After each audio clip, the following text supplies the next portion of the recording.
नमस्कार, मैं सीता कंवर स्वागत करती हूं आपका राजस्थान सरकार व वेदांता के CSR इनिशिएटिव ई कक्षा में, जिसके टेक्निकल पार्टनर हैं मिशन ज्ञान। हम अध्ययन कर रहे हैं चैप्टर 6 केंद्र सरकार का। इस चैप्टर के पूर्व के वीडियो के तहत हमने सरकार के दो महत्वपूर्ण अंगों व्यवस्थापिका व कार्यपालिका का अध्ययन किया। व्यवस्थापिका के तहत हमने संसद के दोनों सदनों लोकसभा व राज्यसभा के गठन, उनके कार्य व शक्तियों को देखा। इसी के साथ ही कार्यपालिका के तहत हमने राष्ट्रपति व प्रधानमंत्री पद का अध्ययन किया।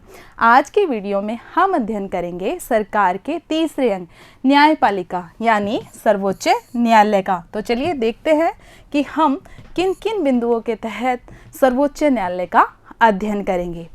हम देखेंगे कि सर्वोच्च न्यायालय का गठन किस तरह से किया जाता है, कितने न्यायाधीशों की संख्या होनी चाहिए सर्वोच्च न्यायालय के अंदर, और कौन से अधिनियम में सर्वोच्च न्यायालय का प्रावधान किया गया है। इसी के साथ ही समझेंगे कि सर्वोच्च न्यायालय के न्यायाधीश होने के लिए कौन कौन सी योग्यताएं होना जरूरी है।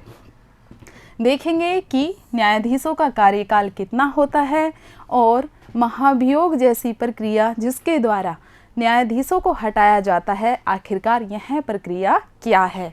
इसी के साथ ही देखेंगे कि किस तरह से संसद के द्वारा वेतन भत्ते व अन्य सुविधाएं निर्धारित की जाती हैं सर्वोच्च न्यायालय के न्यायाधीशों के लिए।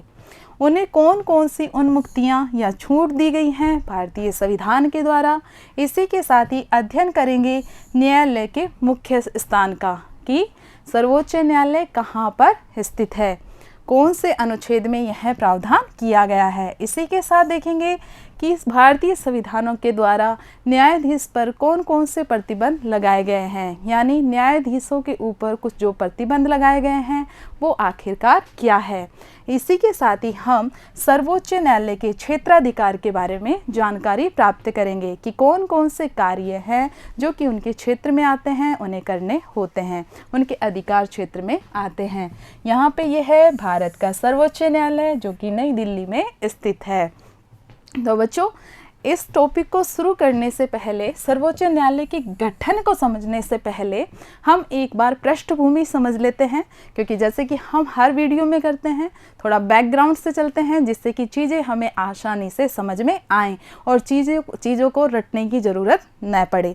तो जब हम बात करते हैं कोर्ट की यानी न्यायालय की, तो क्या भारत आज़ाद हुआ उससे पहले कोर्ट नहीं होते थे, क्योंकि आगे हम देखेंगे कि जो सुप्रीम कोर्ट अस्तित्व में आया 28 जनवरी 1950 को। 28 जनवरी 1950 को हमारे सुप्रीम कोर्ट का जो सर्वोच्च न्यायालय है उसका उद्घाटन किया जाता है। तो क्वेश्चन ये उठता है कि जनवरी 1950 से पहले क्या व्यवस्था थी, जब यहाँ पर अंग्रेज़ों का शासन था, औपनिवेशिक शासन था, तो क्या तब भी कोर्ट होते थे। तो अपन शुरू करते हैं जब ईस्ट इंडिया कंपनी भारत आई थी वहाँ से। ईस्ट इंडिया कंपनी जब भारत आई तो उससे पहले भारत में जो व्यवस्था होती थी न्यायिक संदर्भ में, तो जो राजा होता था उसके द्वारा न्याय प्रदान करने का कार्य किया जाता था, यानी परंपरागत न्यायिक व्यवस्था चली आ रही थी। पहली बार 1773 के रेगुलेटिंग एक्ट के तहत 1773 में एक एक्ट आया, रेगुलेटिंग एक्ट, क्योंकि उस वक्त भारत पर जब ईस्ट इंडिया कंपनी शासन कर रही थी तो इसी तरह के कुछ एक्ट उसने लागू किए थे। तो रेगुलेटिंग एक्ट के तहत प्रावधान किया गया पहली बार भारत में कोर्ट का, कि कोर्ट होगा। और ये 1773 के रेगुलेटिंग एक्ट के तहत 1774 में अस्तित्व में आया कलकत्ता का न्यायालय, कलकत्ता का कोर्ट। और ये जो कलकत्ता का कोर्ट था, क्योंकि कलकत्ता 1911 तक राजधानी रहा था भारत की, तो कलकत्ता का जो कोर्ट था, ठीक है, क्योंकि अंग्रेजों ने इसे कलकत्ता को अपनी राजधानी बना लिया था आगे चल के। तो जो कलकत्ता का कोर्ट था, कलकत्ता का कोर्ट बंगाल, बिहार और उड़ीसा, क्योंकि सबसे पहले हमने देखा इन्हीं क्षेत्रों पर ईस्ट इंडिया कंपनी ने अपना प्रभुत्व स्थापित किया था। प्लासी के युद्ध और बक्सर के युद्ध के दौरान हम समझ चुके हैं हमारे इतिहास वाले चैप्टर में। तो जो कलकत्ता में कोर्ट स्थापित हुआ 1774 में, इस कोर्ट के माध्यम से बंगाल, बिहार और उड़ीसा क्षेत्र के जो आपराधिक मुकदमे होते थे उनकी सुनवाई का कार्य किया जाता था। उसके बाद आगे हम देखते हैं कि धीरे धीरे बम्बई और मद्रास में भी इसी तरह के न्यायालय स्थापित किए गए। लेकिन 1861 में ये जो न्यायालय चले आ रहे थे इनको समाप्त करके नई व्यवस्था कर दी गई और जो प्रत्येक प्रांत होते थे प्रत्येक प्रांत में उच्च न्यायालय स्थापित किए गए। तो हमने देखा सबसे पहले अस्तित्व में कब आ रहे हैं 1773 के रेगुलेटिंग एक्ट के द्वारा, बाद में 1861 के एक्ट के द्वारा प्रत्येक प्रांत में क्या व्यवस्था की गई, प्रत्येक प्रांत में ये व्यवस्था की गई कि उनमें उच्च न्यायालय स्थापित होंगे। फिर जो इसके बाद 1861 के बाद आता है वो आता है 1935 का एक्ट। और 1935 का जो एक्ट है वो इतना ज़्यादा, भारत सरकार अधिनियम 1935 ये इतना महत्वपूर्ण है क्योंकि भारतीय संविधान के लिए आधार का काम किया था 1935 के भारत सरकार अधिनियम ने। और 1935 के एक्ट के द्वारा भारत में एक कोर्ट स्थापित किया गया। ठीक है, भारत में जो फेडरल कोर्ट स्थापित किया गया, आप ये समझ लीजिए कि वर्तमान में जो सुप्रीम कोर्ट है ना वो एक तरह से फेडरल कोर्ट का ही थोड़ा परिष्कृत स्वरूप है। कैसे कि जो ये फेडरल कोर्ट था, जो ये उस वक्त सुप्रीम कोर्ट स्थापित हुआ था वो ये सारे उच्च न्यायालय के ऊपर था और उसके क्षेत्राधिकार में यही आता था कि जितने भी आपसी जो विवाद हो जाते थे प्रांतों में या संघ में तो उन सब की यह सुनवाई करता था, ये सबसे बड़ा न्यायालय होता था। लेकिन आज के सुप्रीम कोर्ट में और उस वक्त यह जो फेडरल कोर्ट स्थापित हुआ था 1935 के एक्ट के द्वारा, इसमें एक मूलभूत अंतर था। और वो मूलभूत अंतर क्या था कि आज अगर हम देखें ना तो भारत का सुप्रीम कोर्ट सबसे बड़ा कोर्ट है। हम दूसरे शब्दों में कहें सबसे बड़ा अपीलीय न्यायालय है। अगर सुप्रीम कोर्ट कोई डिसीजन दे देता है तो हम उसके डिसीजन के खिलाफ किसी दूसरी अथॉरिटी में अपील नहीं कर सकते हैं क्योंकि वह सबसे बड़ा सर्वोच्च न्यायालय है। लेकिन उस वक्त ऐसा नहीं होता था क्योंकि फेडरल कोर्ट के खिलाफ भी अपील की जाती थी ब्रिटेन में स्थित प्रिवी काउंसिल में। क्लियर कि वह उस वक्त एक मामले में अंतर था उस वक्त स्थापित न्यायालय में और वर्तमान में जो हमारे सुप्रीम कोर्ट है उसमें, कि वर्तमान में सुप्रीम कोर्ट सबसे बड़ा है, इसके खिलाफ कहीं अपील नहीं की जा सकती। लेकिन उस वक्त जो फेडरल कोर्ट स्थापित हुआ था 1935 के एक्ट के तहत उस पर प्रिवी काउंसिल में अपील की जा सकती थी उसके खिलाफ। तो ये हमने थोड़ी ऐतिहासिक पृष्ठभूमि समझी कि पहले राजा महाराजा न्याय करने का कार्य कर रहे हैं, फिर यहाँ पे ईस्ट इंडिया कंपनी आ गई, वो एक रेगुलेटिंग एक्ट बनाया उन्होंने 1773 में और उसके तहत उन्होंने प्रावधान कर दिया भाई कोर्ट होगा, कलकत्ता का कोर्ट बनाया गया। फिर उसके बाद 1861 का एक्ट आ गया। 1861 के एक्ट में क्या किया, ये जो पहले से व्यवस्था आ रही थी चली हुई उसको समाप्त कर दिया, ये जितने भी कोर्ट स्थापित हुए थे, और नई व्यवस्था कर दी, हर एक प्रांत में उच्च न्यायालय स्थापित कर दिया। और 1935 के एक्ट से तो हम देखते हैं कि फेडरल कोर्ट स्थापित किया गया था। कई मामलों में जो आज का कोर्ट है वो जो कोर्ट था फेडरल कोर्ट, काफ़ी उसमें समानताएं हैं। चलिए अब आगे बढ़ते हैं, अब हम इन टॉपिक के तहत अध्ययन करते हैं। सबसे पहला सर्वोच्च न्यायालय का गठन। तो मैंने आपको जब बताया था भारत की शासन व्यवस्था के बारे में, तो हमने देखा भारत में संघात्मक शासन व्यवस्था को अपनाया गया है। भाई संसदात्मक तो देख ही चुके हम, संसदात्मक तो हमने देख ही लिया था कि व्यवस्थापिका और कार्यपालिका में संबंध के आधार पे, लेकिन संघात्मक में हमने देखा था कि शक्तियों का विकेंद्रीकरण किया गया है। सारी जो शक्तियाँ मिली हुई हैं सरकार को, उनको अलग अलग स्तर पे विभाजित किया गया है, जैसे कि केंद्र स्तर पर केंद्र सरकार, राज्य स्तर पर राज्य सरकार, स्थानीय स्तर पर स्थानीय स्वशासन। तो जो संघात्मक सरकार हमारे यहाँ पाई जाती है, लेकिन आश्चर्य की बात यह है कि हमारी जो न्यायपालिका है उसका जो स्ट्रक्चर है, उसकी जो संरचना है वो संघात्मक नहीं है।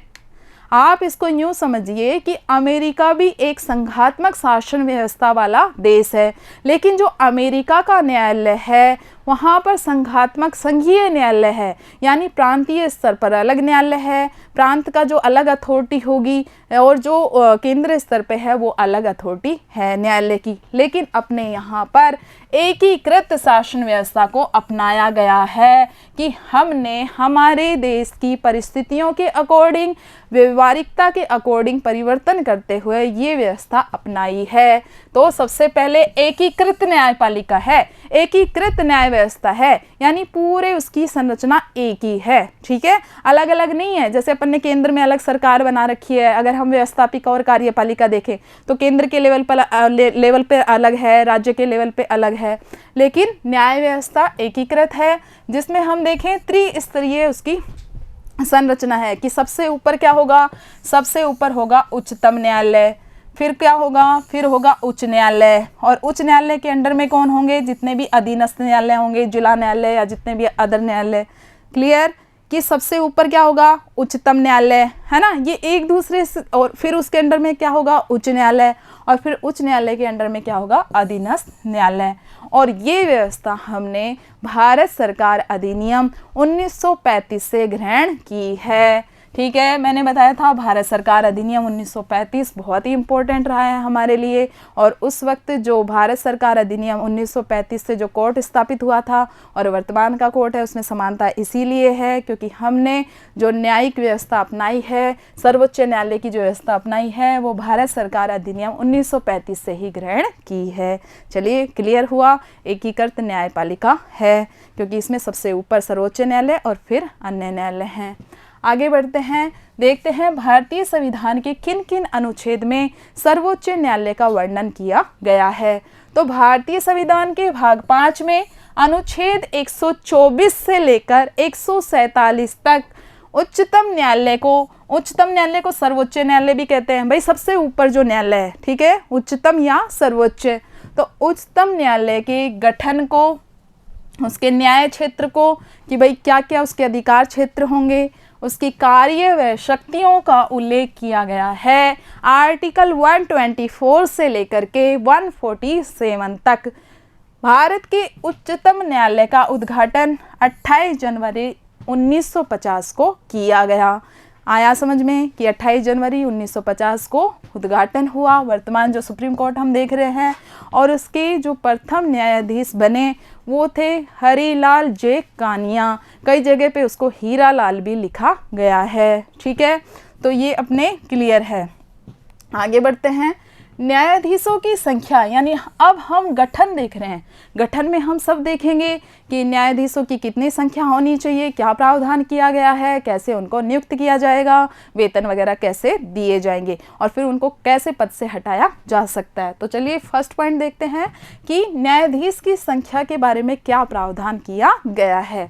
मूल रूप से जो संविधान था उसमें जो उच्चतम न्यायालय उस वक्त बना था, तो उसमें प्रावधान था न्यायाधीशों की 8 संख्या का, कि एक तो मुख्य न्यायाधीश होगा और 7 अन्य न्यायाधीश होंगे। लेकिन यदि हम वर्तमान में देखें तो 31 न्यायाधीश हैं, 30 तो जो और न्यायाधीश हैं और एक मुख्य न्यायाधीश। सर्वोच्च न्यायालय में वर्तमान में 31 न्यायाधीश हैं, ठीक है, एक है मुख्य न्यायाधीश और 30 हैं अन्य न्यायाधीश। क्लियर। इसमें अभी बढ़ाने का प्रस्ताव जो है उस पर चर्चा चल रही है, बढ़ाने का विचार किया जा रहा है।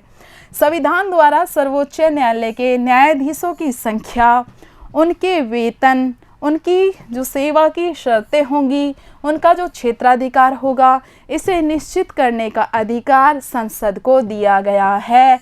ऐसे तो है नहीं कि संविधान में एक बार जो संख्या निर्धारित कर दी बस वही संख्या रहेगी सुप्रीम कोर्ट में। भाई समय के अकॉर्डिंग उसमें चेंज भी करने होंगे। तो अगर उसमें कोई भी चेंज करना हो, सदस्य संख्या से संबंधित, वेतन से संबंधित, कोई सेवा शर्तें कुछ नई बनानी हो, क्षेत्राधिकार में वृद्धि करनी हो, कुछ भी जो है वो निर्धारित करने की पावर, अधिकार संसद को प्रदान किया गया है भारतीय संविधान के द्वारा। तो ये देखा हमने सदस्य संख्या। अब इन न्यायाधीशों की नियुक्ति कैसे होगी? तो सर्वोच्च न्यायालय के मुख्य न्यायाधीश की नियुक्ति की जाती है राष्ट्रपति के द्वारा, क्योंकि जब हम राष्ट्रपति की कार्यपालिका शक्तियों का अध्ययन कर रहे थे उसमें हमने देखा कि सर्वोच्च न्यायालय व उच्च न्यायालय के सभी न्यायाधीशों की नियुक्ति राष्ट्रपति के द्वारा की जाती है। अब राष्ट्रपति जो ये नियुक्ति करेंगे, ये मूल संविधान में लिखा गया था कि जो न्यायाधीश हैं अन्य न्यायाधीशों की नियुक्ति कर रहे हैं, तो जो सर्वोच्च न्यायालय का मुख्य न्यायाधीश है उससे परामर्श करेंगे, कुछ वरिष्ठ न्यायाधीशों से परामर्श करेंगे। और सर्वोच्च न्यायालय के मुख्य न्यायाधीश की नियुक्ति कर रहे हैं तो फिर जितने भी वरिष्ठ न्यायाधीश हैं जो राष्ट्रपति को उचित लगे, सर्वोच्च न्यायालय के या फिर उच्च न्यायालय के, उनसे परामर्श करके वह सर्वोच्च न्यायालय के मुख्य न्यायाधीश की नियुक्ति करता था।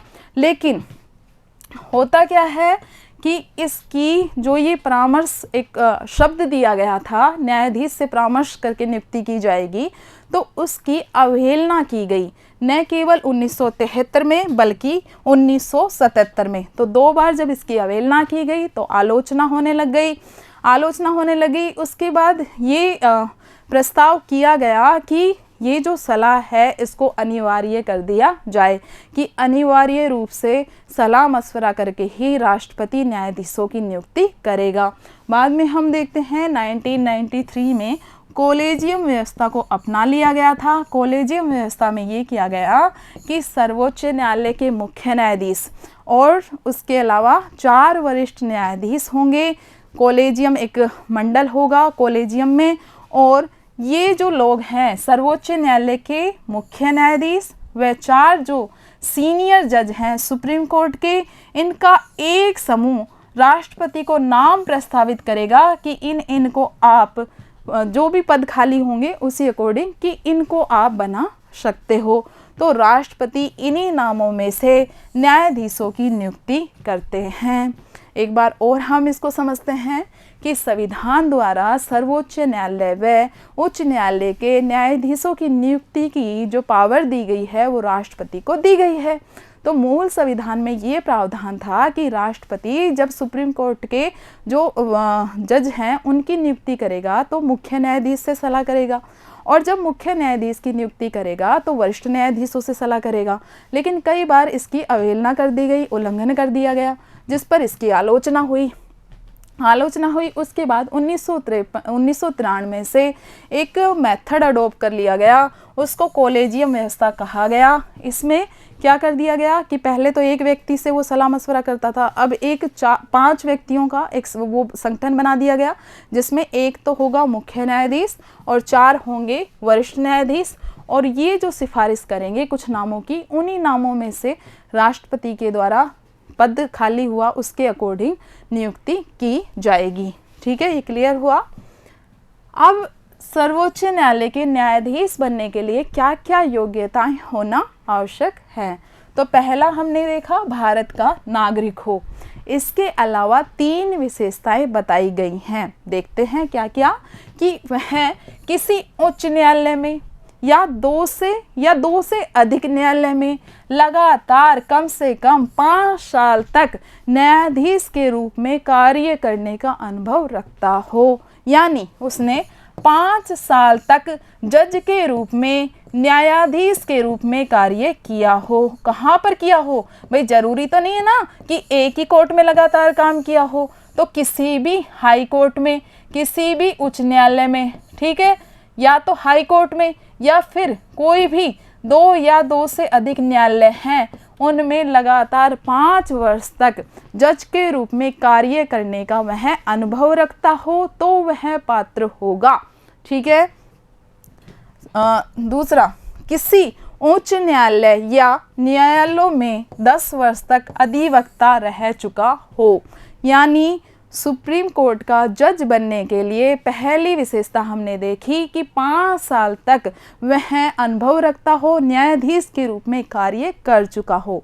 अगली है कि अगर ये पूरी नहीं कर पा रहा है कोई व्यक्ति, तो दूसरी इसमें कंडीशन बताई गई है कि उच्च न्यायालय या कोई भी जो न्यायालय हैं उनमें लगातार 10 साल तक उसने अधिवक्ता के रूप में, वकील के रूप में कार्य करने का उसे अनुभव हो।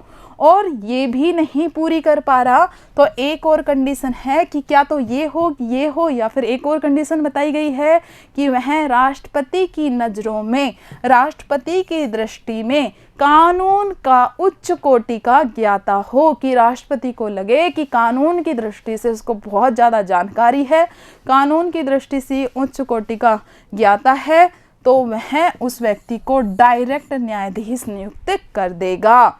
तो व्यवहारिकता में इसका इस्तेमाल नहीं हुआ, लेकिन प्रावधान ये ऐसे किए गए हैं। आगे बढ़ते हैं। अब बात करते हैं कार्यकाल तथा महाभियोग की। तो जैसे हम पढ़ते हैं लोकसभा का कार्यकाल, राज्यसभा का कार्यकाल, तो वैसे सर्वोच्च न्यायालय के न्यायाधीशों का कोई कार्यकाल निश्चित नहीं है। तो फिर इसमें क्या प्रावधान किए गए हैं? इसमें सेवानिवृत्ति की आयु बताई गई है कि सर्वोच्च न्यायालय के जो भी न्यायाधीश होंगे वो 65 वर्ष तक अपने पद पर बने रहेंगे। जब हम उच्च न्यायालय को देखते हैं तो ये 62 है आयु, और जब हम सुप्रीम कोर्ट को देखते हैं तो 65 वर्ष की आयु निर्धारित की गई है। 65 वर्ष के बाद उसे सेवानिवृत्त होना पड़ेगा, अपना पद छोड़ना पड़ेगा, लेकिन 65 साल तक सुप्रीम कोर्ट के जज अपने पद पर बने रह सकते हैं। तो ये अब व्यक्ति पे डिपेंड करता है। हो सकता है कोई 50 वर्ष की उम्र में ही सुप्रीम कोर्ट में आ गया हो तो वो 15 साल का कार्यकाल निकाल देगा। कोई हो सकता है 60 साल में आया है तो 5 साल, कोई हो सकता है 63 साल में बना है तो उसके पास तो 2 साल ही बचते हैं। ठीक है, तो इसमें सेवानिवृत्ति की आयु बताई गई है, कार्यकाल की कोई समय अवधि नहीं बताई गई। इस अवस्था से पूर्व राष्ट्रपति को लिखित त्याग पत्र भी दे सकता है कि यदि सर्वोच्च न्यायालय के न्यायाधीश अपने पद पर नहीं रहना चाहते हैं किसी भी कारण से। अब चूंकि उनको नियुक्त की किसने किया है? राष्ट्रपति ने। तो यदि उनको त्याग पत्र देना हो तो त्याग पत्र भी किसे देंगे? त्याग पत्र भी राष्ट्रपति को ही देंगे। इसी के साथ ही संसद की सिफारिश पर राष्ट्रपति के द्वारा उसे पद से हटाया जा सकता है। Very very important. सर्वोच्च न्यायालय के न्यायाधीशों को पद से हटाने की प्रक्रिया संविधान में कहाँ उल्लेख किया गया है? एक बार समझो इसको। 124 के तहत सर्वोच्च न्यायालय का प्रावधान किया गया है। 124(1) हमने देखा, नियुक्ति वगैरह देख ली।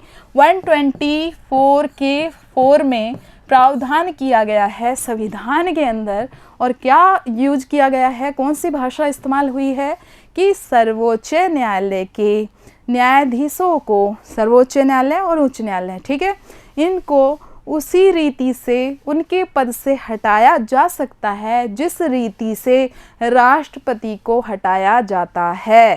ठीक है, उस रीति का नाम का उल्लेख नहीं किया गया है 124(4) में। संविधान में क्या कहा गया है कि सर्वोच्च न्यायालय के न्यायाधीश को उसी तरह से उनके पद से हटाया जा सकता है जिस तरह से राष्ट्रपति को उनके पद से हटाया जाता है। और राष्ट्रपति के लिए हमने कौन सी विधि देखी थी? महाभियोग विधि। राष्ट्रपति को महाभियोग लगा करके हटाया गया था।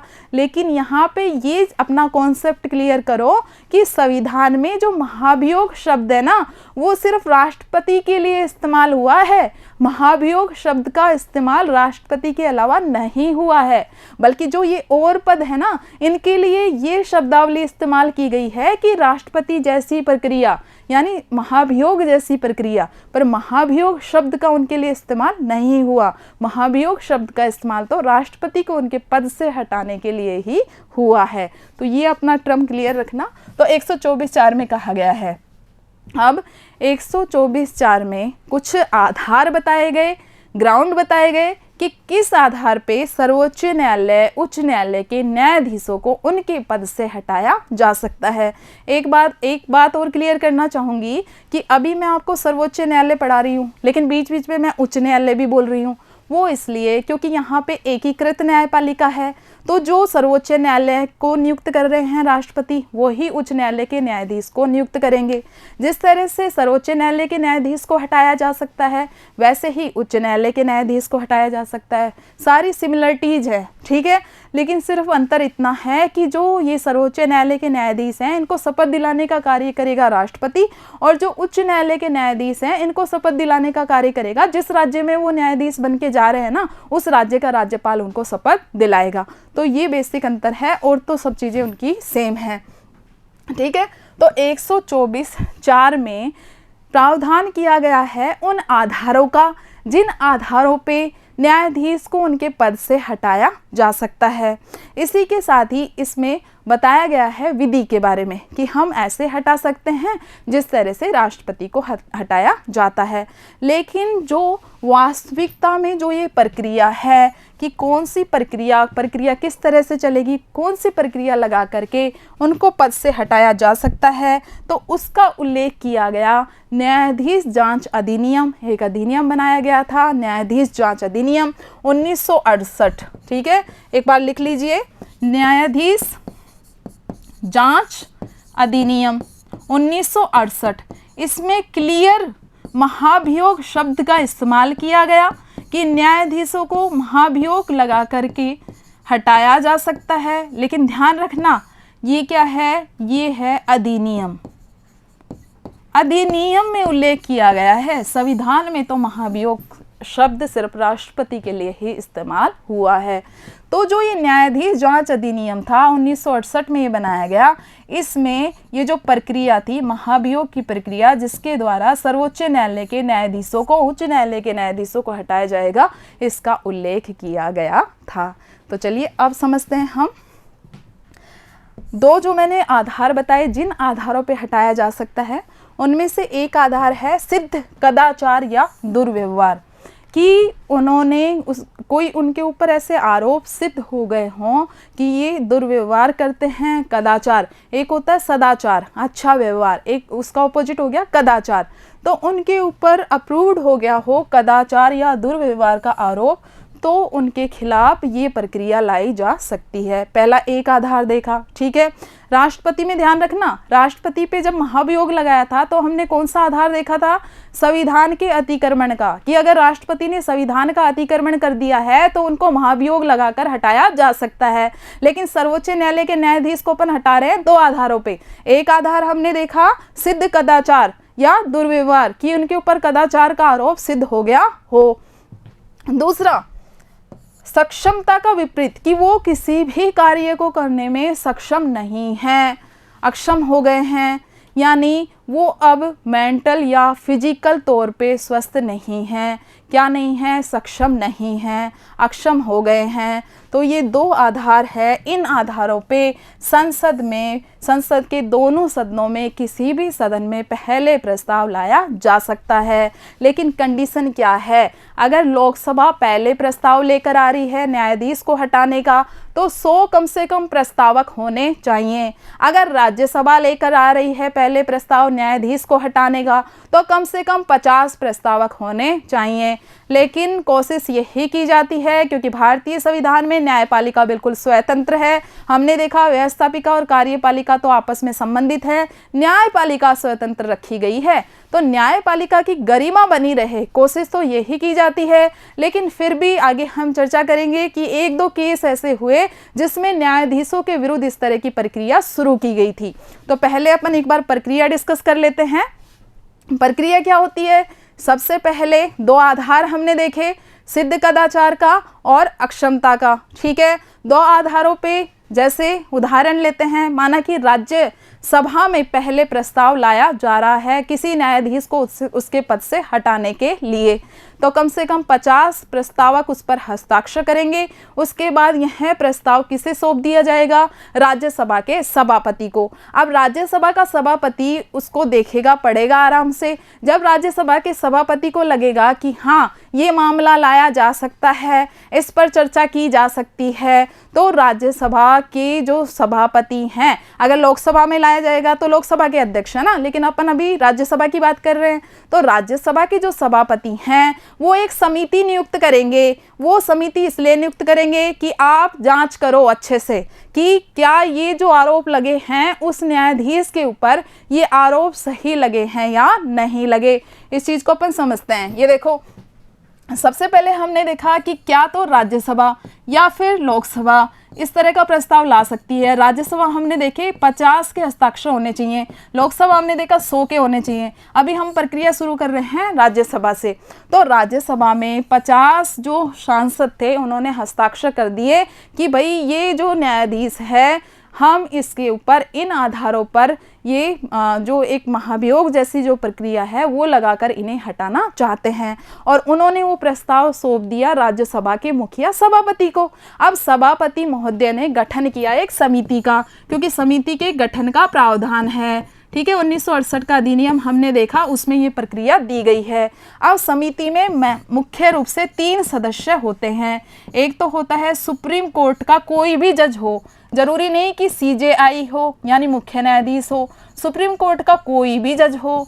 दूसरा जो हाई कोर्ट है, कोई भी उच्च न्यायालय हो, ठीक है, किसी भी राज्य का, तो जो हाई कोर्ट है उच्च न्यायालय, उसका कौन हो, मुख्य न्यायाधीश हो, उसका कौन हो, मुख्य न्यायाधीश हो। सुप्रीम कोर्ट का तो कोई भी एक न्यायाधीश हो, लेकिन हाई कोर्ट का मुख्य न्यायाधीश होना जरूरी है। और एक होएगा विधि विशेषज्ञ, कि भाई जो कानून का अच्छा खासा जानकार हो। तो ये 3 लोगों की जो कमेटी होगी, ये 3 लोगों की कमेटी जांच करेगी कि ये जो राष्ट्रपति पर आरोप, ये जो राष्ट्रपति नहीं, न्यायाधीश की जो ये न्यायाधीश पर आरोप लगे हैं, क्या इन आरोपों में सत्यता है या नहीं है, या ऐसे झूठे ही लगा दिए गए हैं। यदि ये समिति अपनी रिपोर्ट दे, है ना, और ये रिपोर्ट दे राज्यसभा के सभापति को, और इस रिपोर्ट में ये अप्रूव कर दे कि हाँ इनके ऊपर जो लगे हैं ये आरोप बिल्कुल सही हैं, तो ऐसी स्थिति में क्या होगा, ऐसी स्थिति में सूचना दी जाएगी उस संबंधित न्यायाधीश को। और सूचना देते वक्त ये ध्यान रखा जाएगा कि ये समिति की रिपोर्ट पर चर्चा की जाए, उससे 14 दिन पहले उसको सूचना दे दी जाए। अब न्यायाधीश को सूचना दे दी है, अब न्यायाधीश अपना पक्ष रखने के लिए आ सकता है।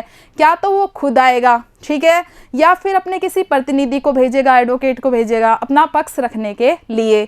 तो वह अपनी दलीलें देगा कि भाई मेरे ऊपर ये आरोप लगे, ये गलत है, उनको तर्कों के माध्यम से अपने पक्ष में जवाब देगा। तो यदि यहाँ पर जब इस पर चर्चा हो रही है, राज्यसभा में इस प्रस्ताव पर चर्चा हो रही है, यदि यहाँ पर न्यायाधीश के पक्ष को नहीं माना जाता है और 2/3 बहुमत से यहाँ यह प्रस्ताव पास हो जाता है, तो अगला जो स्टेप है, अब हमने देखा राज्यसभा से पास हो गया यहाँ पे 2/3 बहुमत से, अब अगले स्टेप में ये आ गया लोकसभा के पास। अब लोकसभा सेम प्रक्रिया अपनाएगी, वही समिति गठित करेगी, वही जो न्यायाधीश है यहाँ पर भी अपना पक्ष रखेगा।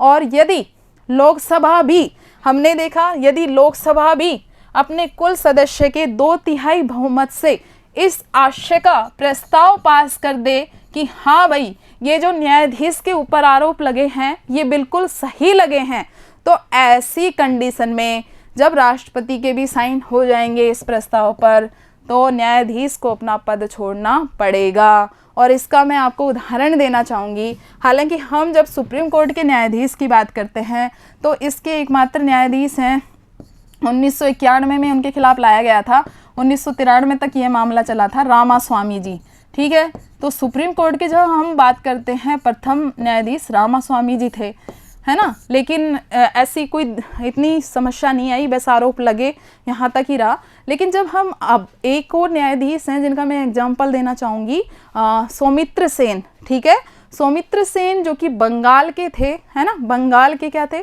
बंगाल का जो हाई कोर्ट था उसमें वो न्यायाधीश थे।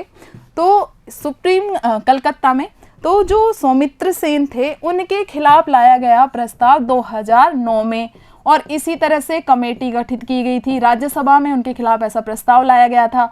और 2009 से लेकर, है ना, 11 तक खूब चर्चा हुई, मशवरा हुआ, और फिर कमेटी ने रिपोर्ट दी कि भाई सौमित्र के ऊपर जो आरोप लगे हैं, सौमित्र सेन के ऊपर ये आरोप बिल्कुल सही हैं। ऐसी स्थिति में सौमित्र सेन को सूचना दी गई, सौमित्र सेन खुद उपस्थित हुए। आज तक का जो इतिहास है, सौमित्र सेन खुद उपस्थित हुए, उन्होंने अपना खुद पक्ष रखा, लेकिन उनके पक्षों से कोई सहमत नहीं हुए और राज्यसभा में उनके खिलाफ प्रस्ताव पास हो गया, लेकिन आगे लोकसभा में जाता उससे पहले ही उन्होंने अपना इस्तीफा दे दिया।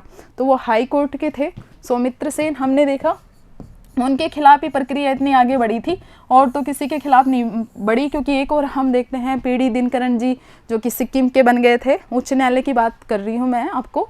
तो दिनकरन जी ने क्या था, जब उनके ऊपर इस तरह के आरोप लगे तो उन्होंने इस्तीफा ही दे दिया था बजाय अपना पक्ष रखने के।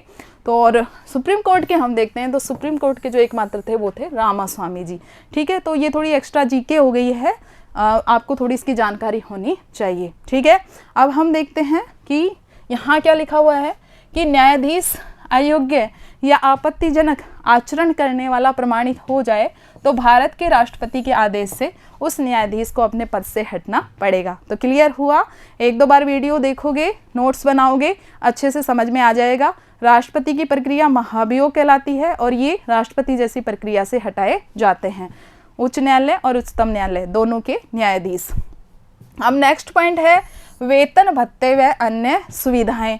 देखो, हमने जितनी बार भी प्रधानमंत्री के रेफरेंस में देखी हो, किसी के भी रेफरेंस में देखी हो, संसद को ये पावर प्राप्त है। संसद वेतन भत्ते निर्धारित करेगी, समय समय पर इनको संशोधित भी करती रहेगी, इनमें परिवर्तन भी करती रहेगी। तो वेतन भत्ते, इनके कोई जो विशेष अधिकार होंगे, इनके अवकाश से संबंधित नियम होंगे, पेंशन से संबंधित जो नियम होंगे, उनका निर्धारण समय समय पर संसद के द्वारा किया जाएगा। हम पढ़ रहे हैं सर्वोच्च न्यायालय का गठन, और उसमें हम चर्चा कर चुके हैं कि किस तरह से नियुक्ति होती है, किस तरह से पद से हटाया जाता है। और अभी अगला पॉइंट हम अध्ययन कर रहे हैं उन्मुक्तियां। उन्मुक्तियां मतलब क्या क्या छूट प्रदान की गई है सर्वोच्च न्यायालय के न्यायाधीशों को। तो न्यायाधीशों को अपने सभी कार्यों व निर्णयों के लिए आलोचना से मुक्ति प्रदान की गई है। ये उनको विशेष अधिकार दिया गया है कि कोई भी न्यायाधीश के द्वारा किए गए कार्य या उनके द्वारा दिए गए डिसीजन की आलोचना नहीं कर सकता। उन्हें आलोचना से मुक्ति का अधिकार दिया गया है। वो उनके पद की प्रतिष्ठा को बनाए रखने के लिए भी जरूरी है। अब देखते हैं कि न्यायाधीशों पर क्या क्या प्रतिबंध लगाया गया है, वो भी क्योंकि जो न्यायाधीश का पद है वो बहुत गरिमा का पद है कि न्यायाधीश किस तरह से निष्पक्ष रहकर कार्य करे, अधिकतर इसी पर ही बल दिया जाता है। तो जो व्यक्ति भारत में सर्वोच्च न्यायालय के न्यायाधीश रह चुके हैं, पद से निवृत्ति के बाद मतलब सेवानिवृत्त हो गए, वो 65 साल की आयु हो चुकी थी और रिटायर हो गए हैं, पद से सेवानिवृत्त हो गए हैं, उसके बाद वो भारत में किसी न्यायालय या किसी भी अधिकारी के सामने वकालत नहीं कर सकते। देखो कितना पद की गरिमा सुनिश्चित करने के लिए संविधान में अच्छा प्रावधान किया गया है कि भाई जो व्यक्ति सुप्रीम कोर्ट का जज रह चुका है वो रिटायरमेंट के बाद किसी जो छोटे न्यायालय हैं, राज्य के उच्च न्यायालय हैं या कोई भी न्यायालय हैं, उनमें कार्य नहीं करेगा। नेक्स्ट हम देखते हैं सर्वोच्च न्यायालय के क्षेत्राधिकार को, उनके कार्य या शक्तियों को। तो इम्पोर्टेंट है ये। अभी हमने सर्वोच्च न्यायालय के गठन को देखा, वीडियो थोड़ा सा लंबा हो गया है बट ये चीज़ें एक साथ समझाना जरूरी था जिससे कि हम रिलेट कर पाए। सर्वोच्च न्यायालय के क्षेत्राधिकार में हम देख रहे हैं प्रारंभिक क्षेत्राधिकार। प्रारंभिक क्षेत्राधिकार मतलब कि वो एक मूलभूत जो क्षेत्राधिकार है कि ये वाले मामले तो सर्वोच्च न्यायालय में लाए जाएंगे। और प्रारंभिक समवर्ती क्षेत्राधिकार ऐसे मामले जो कि सुप्रीम कोर्ट के साथ साथ उच्च न्यायालय में भी रखे जा सकते हैं, जिनको हम आगे पढ़ेंगे, जिनमें मूल अधिकार शामिल होता है। तो सबसे पहले हम देखते हैं प्रारंभिक एकमेव क्षेत्राधिकार। हमने देखा इन विवादों की सुनवाई केवल और केवल सर्वोच्च न्यायालय के द्वारा ही की जा सकती है। तो सिंपल सी बात है कि ये बहुत महत्वपूर्ण मामले होते होंगे। बिल्कुल, क्या क्या आता है इनमें कि एक और तो हो केंद्र सरकार और दूसरी ओर हो एक या एक से अधिक राज्य, और इनके बीच में कोई विवाद की स्थिति बन जाए तो ये विवाद की स्थिति जो बनी है, ऐसे विवाद की सुनवाई सुप्रीम कोर्ट में ही की जा सकती है और ये सुप्रीम कोर्ट का प्रारंभिक एकमेव क्षेत्राधिकार है। दूसरी कंडीशन समझो, एक साइड तो है केंद्र और एक राज्य या एक से अधिक राज्य भी हो सकते हैं, और दूसरी साइड है राज्य, है ना। राज्य यहाँ पे भी एक हो सकता है या अधिक हो सकते हैं। तो इनके मध्य कोई भी संवैधानिक मसले पे, किसी भी स्थिति पे, कोई भी संधि समझौते में किसी भी स्थिति में विवाद उत्पन्न हो जाए तो सुनवाई कौन करेगा? सुप्रीम कोर्ट ही सुनवाई करेगा। हाई कोर्ट को, उच्च न्यायालय को इस संबंध में पावर प्राप्त नहीं है। थर्ड कंडीशन कि दो या दो से अधिक राज्यों के मध्य संवैधानिक विषय के संबंध में कोई विवाद उत्पन्न हो जाए तो सुनवाई कौन करेगा? तो भी सुनवाई सर्वोच्च न्यायालय के द्वारा ही की जाएगी। प्रारंभिक क्षेत्राधिकार के संबंध में हम देखते हैं कि पहला मामला जो लाया गया था 1961 में पश्चिम बंगाल के द्वारा केंद्र सरकार के विरुद्ध में लाया गया था। ठीक है, तो हमने देखा प्रारंभिक जो एकमेव क्षेत्राधिकार है उसमें राज्य के बीच में, केंद्र सरकार के बीच में विवाद, दो राज्यों के बीच में आपसी विवाद, चाहे वो किसी संधि को लेकर हो, समझौते को लेकर हो, कोई संवैधानिक प्रावधान किए गए हैं उनको लेकर हो, या फिर वित्त आयोग में जो राशि है उसके बंटवारे को लेकर कोई हो, तो इनके संबंध में कोई भी विवाद उत्पन्न होगा, राज्य के आपसी विवाद हो, राज्य व केंद्र के विवाद हो, उन सब की सुनवाई सुप्रीम कोर्ट में ही होगी। सेकंड है प्रारंभिक समवर्ती क्षेत्राधिकार। हमने देखा कि मौलिक अधिकारों की रक्षा का दायित्व संविधान के द्वारा किसे दिया गया है, उच्च न्यायालय को भी दिया गया है और उच्चतम न्यायालय को भी दिया गया है कि ये रिट जारी करके किसकी स्वतंत्रता की रक्षा करेंगे, नागरिकों की स्वतंत्रता की, उनके मौलिक अधिकारों की रक्षा करेंगे, ये सुनिश्चित करेंगे कि कार्यपालिका व व्यवस्थापिका के किसी कृत्य के द्वारा, किसी कार्य के द्वारा नागरिकों के मूल अधिकारों से नहीं छीने जाएं। और इसके लिए हम देखते हैं अनुच्छेद 13, अनुच्छेद 226, दो अनुच्छेदों का प्रावधान किया गया है जिसके तहत उच्चतम न्यायालय और उच्च न्यायालय रिट जारी कर सकता है। और इसमें हमने देखा कई प्रकार की रिट जारी करके, जैसे कि बंदी प्रत्यक्षीकरण, परमादेश, प्रतिषेध, ये जारी करके वह नागरिकों के मौलिक अधिकारों की रक्षा करता है। तो उनके बारे में अभी हम डिटेल में नहीं देखेंगे, बस इतना ध्यान रखना है कि ये जो प्रारंभिक क्षेत्राधिकारी है, लेकिन इसको समवर्ती इसलिए कह दिया क्योंकि इसमें उच्च न्यायालय भी शामिल है, लेकिन जो एकमेव देखा वो मामले सिर्फ सुप्रीम कोर्ट में ही सुने जाएंगे। और ये जो मौलिक अधिकार वाले हैं इसमें उच्च न्यायालय को भी समान पावर प्राप्त है। सेकंड है अपीलीय क्षेत्राधिकार। एक चीज अपने माइंड में फिक्स कर लो कि सर्वोच्च न्यायालय अंतिम अपीलीय न्यायालय है। अगर आप अधीनस्थ न्यायालय, जिला न्यायालय से संतुष्ट नहीं हैं तो उच्च न्यायालय में अपील कर सकते हैं। आपको लगता है कि उच्च न्यायालय में आपके साथ न्याय नहीं हुआ है तो उच्च न्यायालय के खिलाफ अपील की जा सकती है उच्चतम न्यायालय में। लेकिन उच्चतम न्यायालय में भी आप नहीं हैं संतुष्ट तो उसके अलावा कोई अपीलीय न्यायालय भारत में नहीं बना हुआ है। सर्वोच्च न्यायालय अंतिम अपीलीय न्यायालय है। उसे समस्त राज्यों के उच्च न्यायालय, जितने भी राज्यों के उच्च न्यायालय हैं, उनके निर्णयों के विरुद्ध अपील सुनने का अधिकार है और इसी को ही अपीलीय क्षेत्राधिकार के नाम से जाना जाता है। पहला प्रारंभिक क्षेत्राधिकार, दूसरा अपीलीय क्षेत्राधिकार। अपीलीय क्षेत्राधिकार को 4 भागों में बांटा गया है। पहला संवैधानिक अपीलीय क्षेत्राधिकार। जब उच्च न्यायालय ये प्रमाणित कर दे कि किसी मामले में संविधान का प्रश्न निहित है, कि कोई विवाद ऐसा है कि उसमें संविधान की व्याख्या से संबंधित महत्वपूर्ण प्रश्न निहित है, तो उच्च न्यायालय रिक्वेस्ट करेगा कि सर्वोच्च न्यायालय उस मामले की सुनवाई करे, क्योंकि संविधान की व्याख्या करने का जो अधिकार है वो न्यायपालिका को दिया गया है, सर्वोच्च न्यायालय को प्रदान किया गया है। तो अनुच्छेद 132 के तहत उच्च न्यायालय को लगे कि किसी विवाद में संविधान की व्याख्या से संबंधित प्रश्न निहित है तो उसकी अपील की जा सकती है उच्चतम न्यायालय के अंदर। दूसरा आ गया अपीलीय क्षेत्राधिकार में दीवानी मामले। 30वें संविधान संशोधन से पहले ये होता था कि जो 20,000 तक के दीवानी मामले थे वो ही सर्वोच्च न्यायालय के समक्ष लाए जाते थे, लेकिन 30वां संविधान संशोधन जो कि 1972 में हुआ उसके माध्यम से ये राशि वाला जो प्रावधान था ये हटा दिया गया। ठीक है, अब धन पैसे, रुपए पैसे से संबंधित मामलों की भी अपील की जा सकती है। तीसरा है फौजदारी या आपराधिक मामले। ठीक है, तो इसमें 3 स्थितियां हमें देखने को मिलती हैं। एक स्थिति तो तब होती है भाई उच्चतम न्यायालय में आप तब लेकर आओगे, आप ये मान के चलो कि आपका मुकदमा है, हमारा मतलब आपका मुकदमा है, तब ये चीज़ अच्छे से समझ में आएगी। माना कि आपने जिला न्यायालय में कोई मुकदमा दायर किया था, आपके विरुद्ध दायर हुआ था और उसमें आपके पक्ष में निर्णय आया, ठीक है, लेकिन उच्च न्यायालय ने क्या किया, अधीनस्थ न्यायालय के निर्णय को रद्द कर दिया। अधीनस्थ न्यायालय ने जो निर्णय दिया था उसको रद्द कर दिया उच्च न्यायालय ने, और अभियुक्त को मृत्यु दंड दे दिया।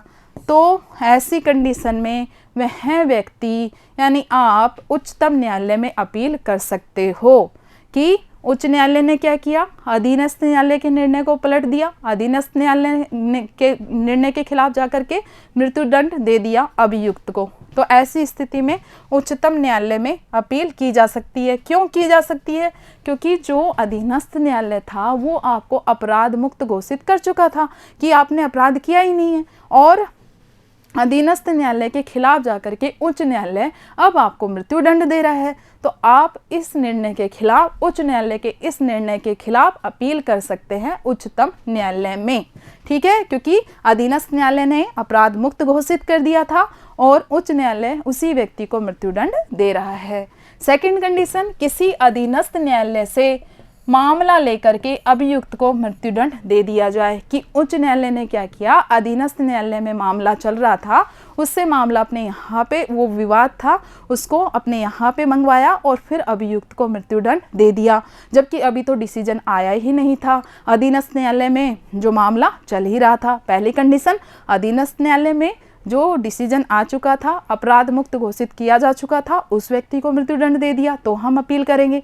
दूसरे मामले में मामला अभी चल रहा है, अधीनस्थ न्यायालय में सुनवाई चल रही है, इसी बीच में ही उच्च न्यायालय के द्वारा मामला अपने पास मंगवाया जाता है और फिर मृत्युदंड दे दिया जाता है तो हम अपील कर सकते हैं। और तीसरी कंडीशन कि उच्च न्यायालय खुद ही एक बोल दे, उच्च न्यायालय खुद ही ये प्रमाणित कर दे कि भाई ये तो ऐसा मामला है जो कि सर्वोच्च न्यायालय में अपील किए जाने योग्य है, तो फिर सर्वोच्च न्यायालय में अपील की जा सकती है। तीनों कंडीशन हमें समझ में आई, कंफ्यूज नहीं होना है।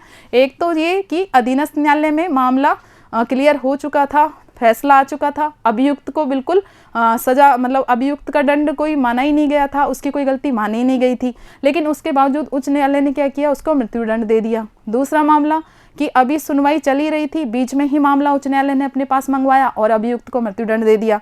तीसरा कि भाई उच्च न्यायालय खुद ही बोल दे कि ये तो सर्वोच्च न्यायालय में अपील किए जाने योग्य है, तो वहां पर लेकर जाओ, तो फिर ये तीसरा कि इन तीन स्टेज पे हम देखते हैं कि ये जो फौजदारी मामले होते हैं तीन तरह के, इनमें हम अपील कर सकते हैं उच्चतम न्यायालय के अंदर। तीसरा जो क्षेत्राधिकार है, हमने देखा प्रारंभिक क्षेत्राधिकार, अपीलीय क्षेत्राधिकार, तीसरा है अपील के लिए विशेष आज्ञा देने का अधिकार। अनुच्छेद 136 में इसका वर्णन किया गया है कि सर्वोच्च न्यायालय को खुद भी ये अधिकार प्राप्त है कि वो सैनिक न्यायालय को छोड़ करके भारत के किसी भी न्यायालय, किसी भी न्यायाधिकरण के निर्णय के विरुद्ध अपने यहाँ अपील की अनुमति दे सकता है। उनके इस अधिकार पर कोई संवैधानिक प्रतिबंध नहीं है। तो हमने देखा उन्हें अपील के लिए विशेष आज्ञा देने का अधिकार है, लेकिन इसमें सैनिक न्यायालय शामिल नहीं है। फोर्थ, परामर्श संबंधी क्षेत्राधिकार, बहुत ही इंपॉर्टेंट क्षेत्राधिकार है ये। अनुच्छेद 143 में इसका वर्णन किया गया है। ये राष्ट्रपति को परामर्श देने से संबंधित है।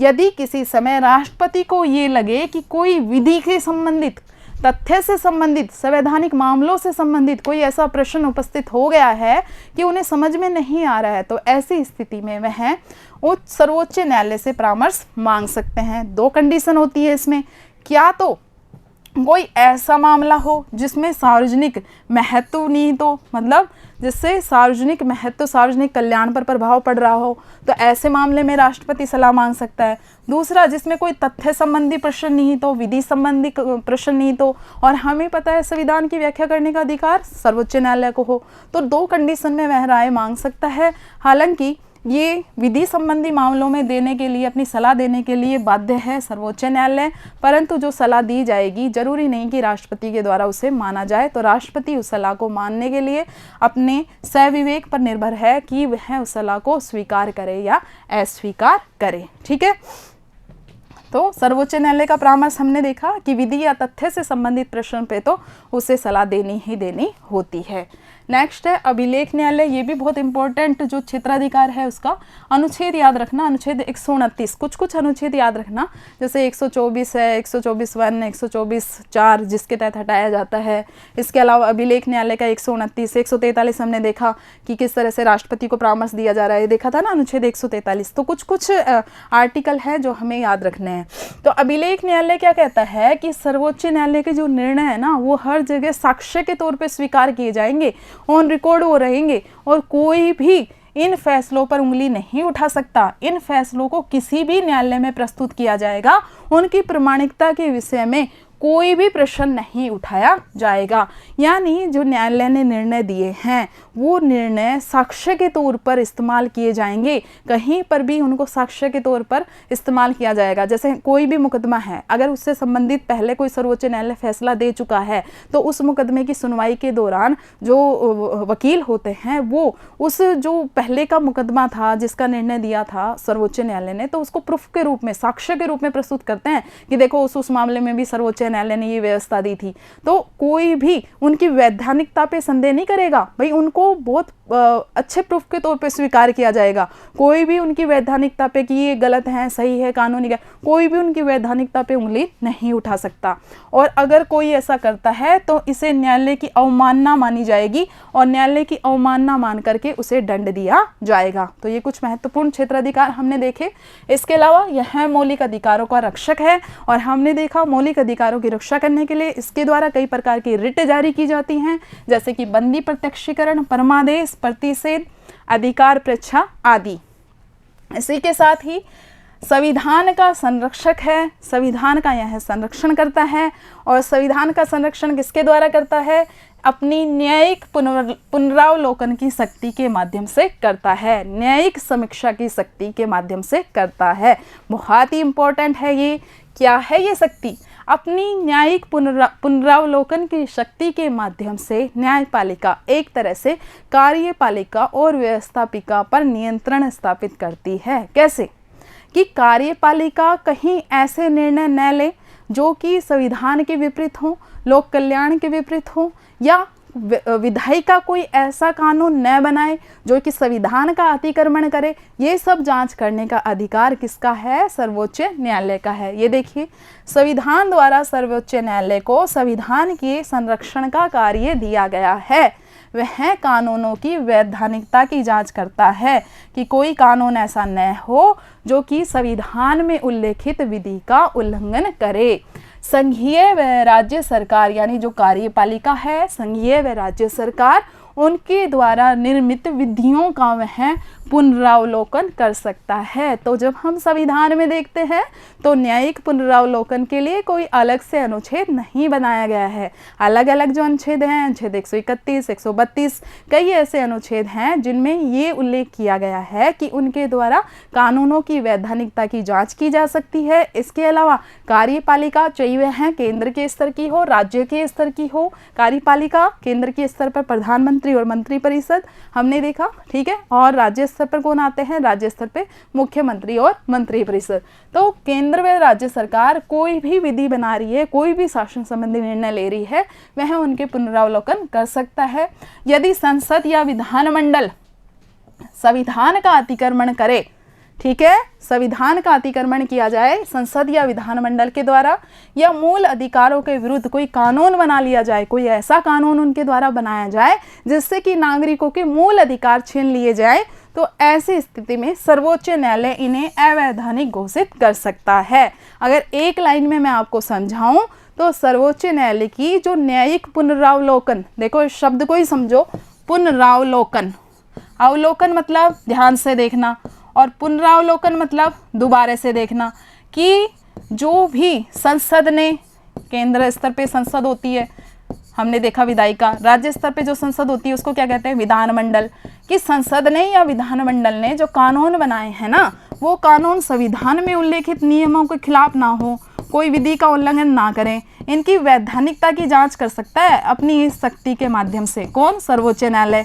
इसी के साथ ही सरकार जो निर्णय लेती है, सरकार जो विधि निर्मित करती है, चाहे वो केंद्र की सरकार हो चाहे वो राज्य की सरकार हो, उनके जो डिसीजंस हैं, उनकी जो विधियां हैं, उनका भी वह पुनरावलोकन कर सकती है। तो ये इसलिए करती है क्योंकि हमारे संविधान के द्वारा संविधान की व्याख्या करने का अधिकार, मूल अधिकारों की रक्षा करने का अधिकार, ये दोनों जो दायित्व सौंपे हैं, ये किसको दिए हैं? ये सुप्रीम कोर्ट को ही दिए हैं। अभी हम एक बार थोड़ा सा क्विक रिवाइज कर लेते हैं। हमने क्या देखा? हमने देखा कि सर्वोच्च न्यायालय का 143 में प्रावधान कैसे गठन होगा, और 143(4) के तहत हमने देखा कि किस तरह से सर्वोच्च न्यायालय के न्यायाधीश को उनके पद से हटाया जा सकता है। फिर हम उनके क्षेत्राधिकार की चर्चा की। प्रारंभिक क्षेत्राधिकार, जिसको 2 भागों में विभाजित किया गया, प्रारंभिक एकमेव क्षेत्राधिकार, प्रारंभिक समवर्ती क्षेत्राधिकार, अपीलीय क्षेत्राधिकार, अपील के लिए विशेष आज्ञा देने का अधिकार, अभिलेख न्यायालय के रूप में वह कार्य करता है, राष्ट्रपति को परामर्श देने का अधिकार है, राष्ट्रपति अगर सलाह मांगता है किसी मसले पर तो, और लास्ट हमने देखा न्यायिक पुनरावलोकन करने का अधिकार। तो अच्छे से वीडियो देखना है, नोट्स बनाने हैं। धन्यवाद।